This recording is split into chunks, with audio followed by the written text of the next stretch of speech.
নমস্কার বন্ধুরা, Sushma makeover and একাডেমিতে তোমাদের সকলকে স্বাগত। দেখো, এটা আমার সেই সরস্বতী পুজোর সময় করা সেই সরস্বতী ঠাকুরের লুকটা। তোমরা অনেকটাই ভালোবাসা দিয়েছো, কিন্তু আমি তোমাদের সাথে শেয়ার করছি যে একটা শ্যুট করার পেছনে কত পরিশ্রম করতে হয়, কতটা মানে স্ট্রাগল থাকে সেটারই ভিডিও।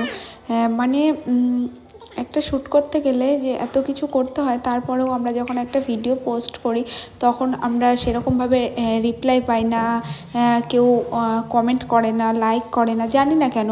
লাইক করলে কি হয়? একটা লাইক করলে যদি ভালো লাগে তাহলেই করতে হবে। আমি অবশ্যই এই কথাটা বারবার বলবো। লাইক করলে কি হয়? লাইক করলে তার ভিডিও করার ইচ্ছেটা একটু বেড়ে যায়।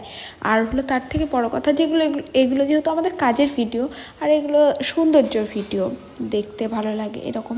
তো যদি ভালো লাগে তাহলে লাইক করবে, তার সাথে একটা কমেন্টও করবে যে ভালো লেগেছে দিদি, তোমার মেকআপটা, বা হলো তোমার এইটা ভালো লেগেছে বা ওটা ভালো লেগেছে। আর খারাপ লাগলে সেটাও বলতে হবে, যাতে পরবর্তীকালে মানে ঠিক হয়।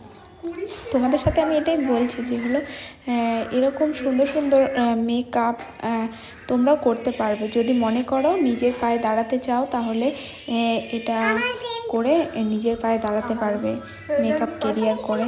আমরা এই যে শ্যুট করি, ভিডিও করি, তারপরে পোস্ট করি, তাই আমি তোমাদের সাথে শেয়ার করলাম যে হলো একটা শ্যুটের পেছনে, তাও তো অর্ধেক ভিডিও মানে করাই নেই, যে হলো কতটা পরিশ্রম।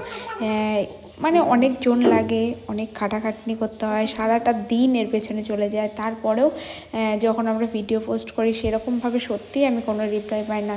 তার জন্য আমি তোমাদের সাথে শেয়ার করলাম যে হলো ভিডিও করার পরে কেন এরকম হয়, দেখার পরে কেন একটা লাইক করে যাও না, করে যাবে, ভালো লাগবে। ধন্যবাদ।